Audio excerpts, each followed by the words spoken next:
سب سے پہلے جس شخص کو حضرت مریم علیہ السلام کے حاملہ ہونے کا علم ہوا وہ ان کا چچا زاد بھائی یوسف نجار تھا، جو مسجد بیت المقدس کا خادم اور انتہائی عابد اور زاہد شخص تھا۔ اسے جب معلوم ہوا کہ حضرت مریم تو حاملہ ہے، انہیں نہایت حیرت ہوئی۔ وہ جب بھی بی بی مریم علیہ السلام پر تہمت لگانے کا ارادہ کرتا تو ان کی عبادت اور تقوی یاد کر کے خاموش ہو جاتا۔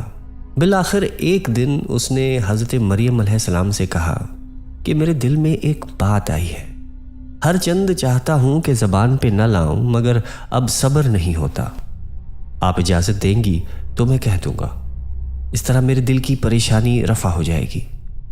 حضرت مریم علیہ السلام نے فرمایا کہ اچھی بات ہے، کہو کیا کہنا چاہتے ہو؟ اس نے کہا، اے مریم، مجھے بتاؤ کہ کیا کھیتی بغیر دانے کے، درخت بغیر بارش کے اور بچہ بغیر باپ کے ہو سکتا ہے؟ حضرت مریم علیہ السلام نے فرمایا کہ ہاں، تجھے معلوم نہیں کہ اللہ تعالیٰ نے جو سب سے پہلی کھیتی پیدا کی وہ بغیر دانے کے ہی پیدا کی تھی، اپنی قدرت سے بغیر بارش کے درخت اگائے۔ کیا تو یہ کہہ سکتا ہے کہ اللہ پانی کے بغیر درخت پیدا کرنے پر قادر نہیں؟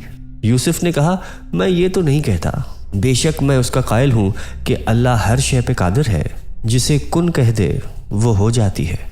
حضرت مریم علیہ السلام نے کہا، کیا تجھے معلوم نہیں کہ اللہ تعالیٰ نے حضرت آدم علیہ السلام اور بی بی حوا علیہ السلام کو بغیر ماں بغیر باپ کے پیدا کیا تھا؟ حضرت مریم علیہ السلام کے اس کلام سے یوسف نجار کا شبہ رفع ہو گیا۔ حضرت مریم علیہ السلام حمل کی وجہ سے ضعیف ہو گئی تھیں، اس لیے وہ خدمت مسجد میں ان کی نیابت کا فریضہ انجام دینے لگا۔ اللہ تعالیٰ نے حضرت مریم علیہ السلام کو الہام کیا کہ وہ اپنی قوم سے علیحدگی اختیار کر لے، اس لیے وہ بیت لحم میں چلی گئیں۔ اللہ تعالیٰ نے سب سے زیادہ انبیاء کرام بنی اسرائیل پر مبعوث فرمائے، جبکہ ان کے آخری نبی حضرت عیسیٰ ابن مریم علیہ السلام تھے۔ آپ نے قوم کو خاتم الانبیاء حضرت محمد مصطفیٰ صلی اللہ علیہ وآلہ وسلم کی آمد کی خوشخبری دی۔ ارشاد باری تعالیٰ ہے، اور جب ابن مریم علیہ السلام نے کہا، اے بنی اسرائیل، میں تمہارے پاس اللہ کا بھیجا ہوا ہوں اور میں بشارت دیتا ہوں ایک پیغمبر کی جن کا نام احمد ہوگا۔ چنانچہ حضرت عیسیٰ علیہ السلام کے بعد 560 سال تک کوئی رسول نہیں آیا۔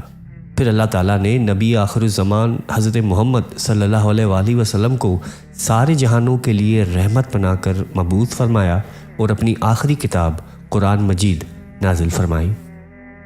حضرت عیسیٰ علیہ السلام پر 30 سال کی عمر میں انجیل نازل فرمائی اور 3 سال کے بعد آپ علیہ السلام کو آسمان پر اٹھا لیا۔ اس وقت عمر مبارک 33 سال تھی۔ ارشاد ربانی ہے، اور ہم نے ان پیغمبروں کے بعد عیسیٰ ابن مریم علیہ السلام کو انجیل عنایت کی جس میں ہدایت اور نور ہے۔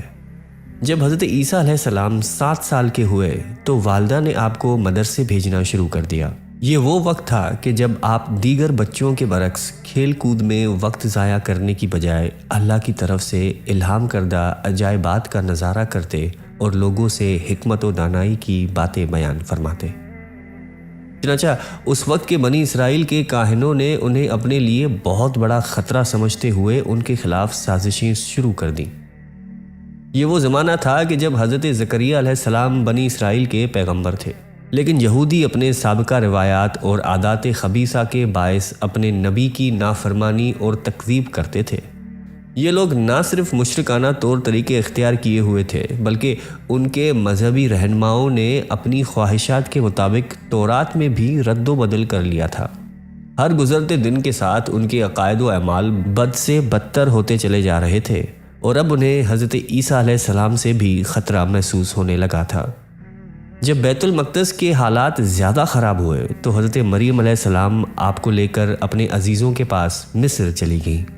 13 سال بعد اللہ تعالیٰ کے حکم سے مصر سے واپس بیت المقدس آئیں، جہاں اللہ تعالیٰ نے حضرت عیسیٰ ابن مریم علیہ السلام کو اپنی مقدس کتاب انجیل عطا فرمائی اور 9 خاص معجزات سے سرفراز فرمایا۔ اللہ تبارک و تعالیٰ نے ہر نبی کو اس زمانے کے حالات اور مشاہدات کے مطابق معجزے عطا فرمائے، جیسے حضرت داؤد اور حضرت سلیمان علیہ السلام کو منطق الطیر، تسخیر، ہوا، پرندوں اور جنات کی تابعداری کے معجزات سے نوازا۔ حضرت موسیٰ علیہ السلام کو 9 کھلے معجزات عطا فرمائے، جن میں ان کا عصا، قوم فرعون کا غرق ہونا اور نجات قوم موسیٰ کا واقعہ عظیم معجزات میں سے ہے۔ حضرت ابراہیم علیہ السلام پر دہکتی آگ کے شعلوں کو گلے گلزار کر دیا۔ حضرت اسماعیل علیہ السلام کو آب زمزم کا عظیم معجزہ عطا فرمایا۔ حضرت نوح علیہ السلام کی کشتی، حضرت صالح علیہ السلام کی اونٹنی، حضرت یونس علیہ السلام کا مچھلی کے پیٹ میں زندہ رہنا، یہ سب معجزات ہی تو تھے۔ اور پھر نبی آخر الزماں حضرت محمد صلی اللہ علیہ وآلہ وسلم کو سب سے عظیم معجزہ قرآن پاک عطا فرمایا۔ اس کے علاوہ شق قمر سے لے کر بدر کی فتح سمیت ان گنت معجزات ہیں جو آپ علیہ السلام کو اللہ تعالیٰ نے عطا فرمائے۔ اسی طرح رب ذوالجلال نے حضرت عیسیٰ علیہ السلام کو بھی معجزات سے سرفراز فرمایا۔ ارشاد باری تعالیٰ ہے کہ اور عیسیٰ ابن مریم کو ہم نے کھلی نشانیاں عطا کی۔ قرآن پاک میں رب العزت نے حضرت عیسیٰ علیہ السلام کے جن معجزات اور فضیلتوں کا ذکر فرمایا ہے وہ مختصراً آپ سے بیان کی جاتی ہیں۔ حضرت عیسیٰ ابن مریم کو والد کے بغیر پیدا فرمایا گیا۔ آغوش مادر میں کلام کر کے اپنی والدہ کی پاکیزگی اور صداقت کی گواہی دی۔ پرندے کی شکل یا مٹی کا پرندہ بناتے اور اس پر پھونک فرماتے تو اللہ کے حکم سے اس میں جان آ جاتی۔ پیدائشی نابینا کی آنکھوں پر ہاتھ رکھتے تو اللہ کے حکم سے اس کی بینائی واپس آ جاتی۔ اللہ کے حکم سے مردوں کو زندہ کر دیتے۔ لوگ جو کچھ گھروں سے کھا کر آتے تھے یا جو کچھ اپنے گھروں میں ذخیرہ کرتے اس کی تفصیل بتا دیتے۔ اللہ تعالیٰ نے حضرت عیسیٰ علیہ السلام کو بنی اسرائیل کی پھانسی سے محفوظ فرما کر زندہ سلامت آسمانوں پر اٹھا لیا۔ قرب قیامت حضرت عیسیٰ علیہ السلام کا دنیا میں نزول ہوگا۔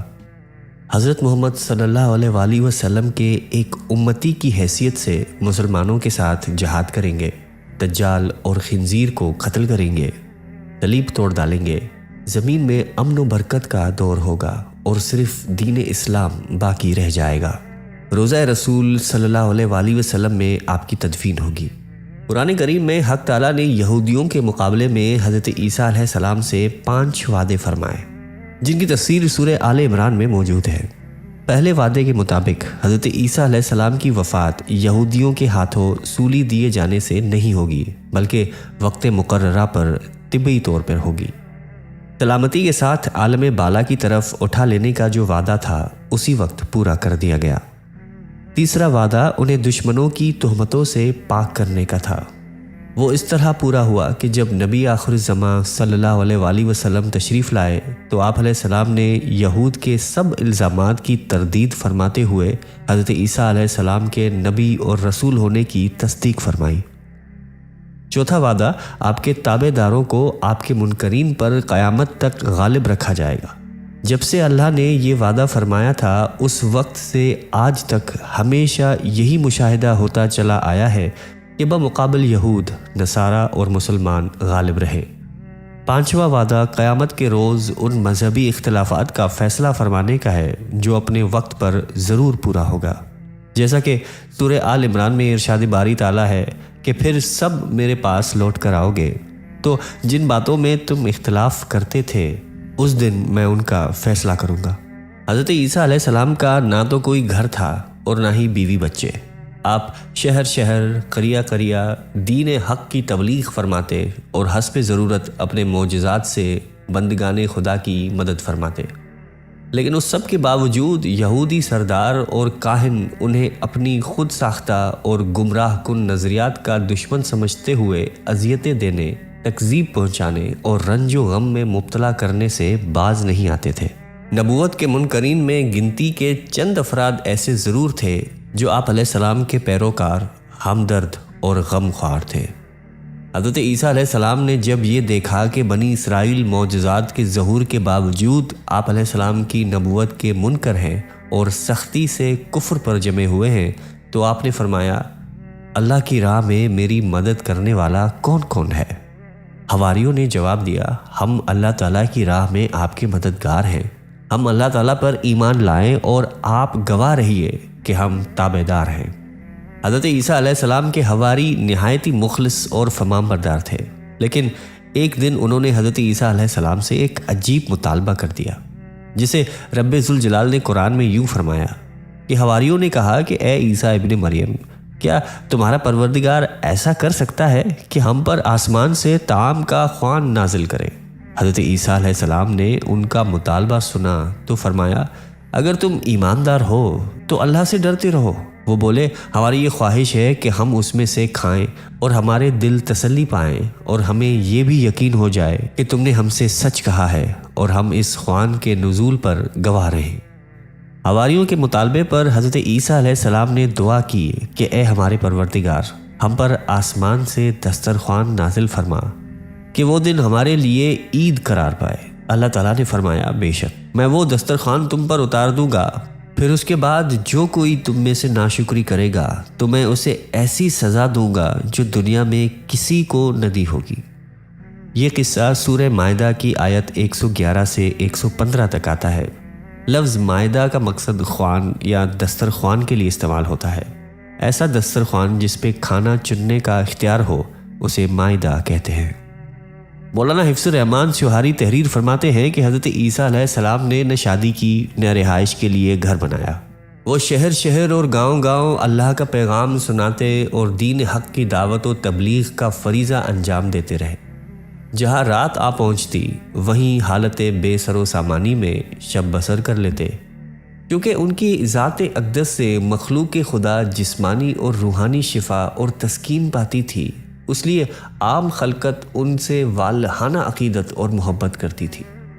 یہود کو نہ صرف ان کی دعوت حق سے بغض تھا، بلکہ عوام میں ان کی بڑھتی ہوئی مقبولیت ان کے برداشت سے باہر ہو گئی۔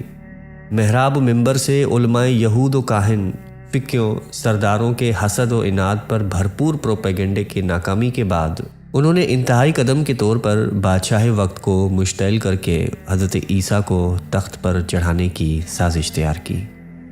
چنانچہ ایک دن ان کے مرکزی نمائندے جمع ہو کر بادشاہ کے دربار میں جا پہنچے اور عرض کیا کہ عالی جاں، یہ شخص ہم سب کے لیے شدید خطرہ بنتا جا رہا ہے۔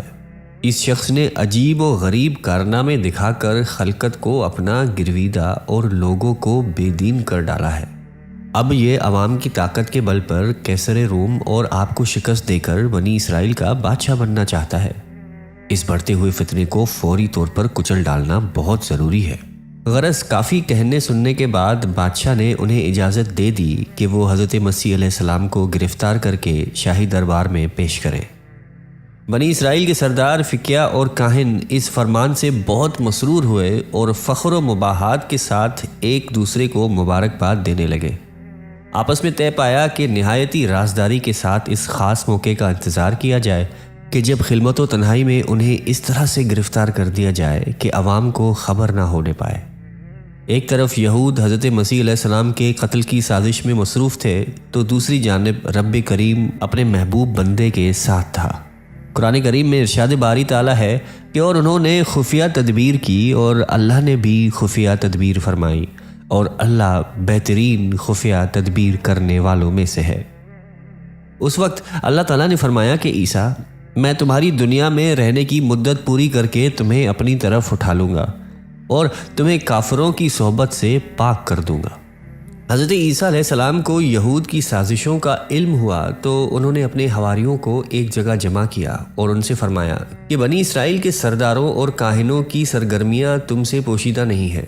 اب وقت کی نزاکت اور کڑی آزمائش و امتحان کی گھڑی تقاضا کرتی ہے کہ میں تم سے سوال کروں کہ تم میں وہ افراد کون ہیں جو اس کفر و انکار کے سیلاب کے سامنے سینہ سپر ہو کر خدا کے دین کے ناصر و مددگار بنیں گے۔ حضرت عیسیٰ علیہ السلام کا یہ ارشاد مبارک سن کر سب نے جوش و خروش اور صداقت ایمانی کے ساتھ جواب دیا، ہم اللہ کے طرفدار اور آپ کے مددگار ہیں۔ ہم اللہ پر ایمان لائے اور آپ گواہ ہیں کہ ہم فرمان بردار ہیں۔ اے پروردگار، جو کتاب تو نے نازل فرمائی ہم اس پر ایمان لائے اور ہم سچے دل سے تیرے پیغمبر کے پیروکار ہیں، تو ہمیں ماننے والوں میں لکھ لے۔ حضرت عیسیٰ علیہ السلام کی نگرانی میں مصروف بادشاہ کے مخبروں نے ایک روز سرداروں اور کاہنوں کو اطلاع دی کہ اس وقت یسوع مسیح لوگوں کی بھیڑ سے الگ اپنے شاگردوں کے ساتھ ایک بند مکان میں موجود ہے۔ اطلاع ملتے ہی وہ لوگ موقع پر پہنچ گئے اور چاروں طرف سے مکان کو گھیر لیا۔ حضرت ابن عباس رضی اللہ تعالیٰ عنہ سے مروی ہے کہ جب اللہ نے آپ کو اپنے پاس بلانا چاہا تو آپ اپنے ساتھیوں کے ساتھ گھر آئے۔ آپ کے ساتھ 12 حواری تھے۔ آپ نے فرمایا کہ تم میں سے کون ہے جسے میری شکل دے دی جائے اور پھر وہ میرے بدلے قتل کر دیا جائے تو وہ جنت میں میرے درجے میں میرے ساتھ ہوگا۔ تو ایک نوجوان شخص کھڑا ہوا اور عرض کیا کہ میں حاضر ہوں۔ آپ علیہ السلام نے اسے بٹھایا اور پھر پوچھا، لیکن پھر وہی شخص کھڑا ہوا اور عرض کیا کہ میں حاضر ہوں۔ آپ علیہ السلام نے فرمایا کہ ہاں آپ ہی وہ ہیں۔ تو پھر اس جوان کی شکل حضرت عیسیٰ علیہ السلام جیسی ہو گئی۔ آپ نے اسے اپنا کرتا اور امامہ عطا فرمایا۔ حضرت ابو ہریرہ رضی اللہ تعالیٰ عنہ سے مروی ہے کہ رسول کریم صلی اللہ علیہ وآلہ وسلم نے فرمایا کہ قیامت اس وقت تک قائم نہیں ہوگی جب تک عیسیٰ ابن مریم کا نزول ایک عادل حکمران کی حیثیت سے تم میں نہ ہو۔ وہ صلیب کو توڑیں گے، سوروں کو قتل کر دیں گے اور جزیہ قبول نہیں کریں گے۔ اس دور میں مال و دولت کی اتنی کثرت ہو جائے گی کہ کوئی اسے قبول ہی نہیں کرے گا۔ ارشاد باری تعالیٰ ہے کہ آپ کہہ دیجئے کہ اللہ ایک ہے، معبود برحق ہے، بے نیاز ہے، نہ کسی کا باپ ہے نہ کسی کا بیٹا، کوئی اس کا ہمسر نہیں۔ نصارہ نے اللہ کے ساتھ حضرت عیسیٰ علیہ السلام، روح القدس یعنی حضرت جبرائیل علیہ السلام اور حضرت مریم علیہ السلام کو بھی خدا کا درجہ دے دیا تھا۔ نصارہ بھی یہودیوں کی طرح 3 فرقوں میں تقسیم ہو گئے۔ اول قصوریہ، یہ حضرت عیسیٰ علیہ السلام کو خدا کا بیٹا کہتے ہیں۔ دوسرا یعقوبیہ، ان کا یہ کہنا تھا کہ مسیح عین خدا ہے اور یہ بشکل مسیح دنیا میں اترا۔ تیسرا ملکائیہ، ان کا دعویٰ تھا کہ وحدت کا راز 3 میں پوشیدہ ہے، یعنی باپ، بیٹا اور مریم۔ قرآن کریم کی 13 سورتوں میں مختلف ناموں سے حضرت عیسیٰ علیہ السلام کا تذکرہ موجود ہے۔ 26 مقامات پر حضرت عیسیٰ، 23 مقامات پر ابن مریم، 11 جگہوں پر مسیح اور 1 مقام پر عبداللہ کہا گیا۔ قرآن کریم کی 19ویں سورت سورہ مریم آپ علیہ السلام کے والدہ ماجدہ کے نام پر ہے۔ قرآن مجید کی 3ری سورت سورہ آل عمران آپ علیہ السلام کے نانا اور حضرت مریم علیہ السلام کے والد کے نام سے منسوب ہے۔ قرآن مجید کی 5ویں سورت سورہ مائدہ میں اس کھانے کا ذکر ہے جس کی فرمائش حضرت عیسیٰ علیہ السلام کے حواریوں نے کی تھی۔ قرآن کریم میں انبیاء کے حوالے سے سب سے زیادہ ذکر حضرت عیسیٰ علیہ السلام کا کیا گیا ہے۔ قرآن اور حدیث میں ان کے حالات تمام نبیوں سے زیادہ بیان کیے گئے ہیں۔ اللہ تعالیٰ مجھے اور آپ کو قلب سلیم عطا فرمائے اور قرآن اور حدیث پہ چلنے کی توفیق عطا فرمائے۔ آمین۔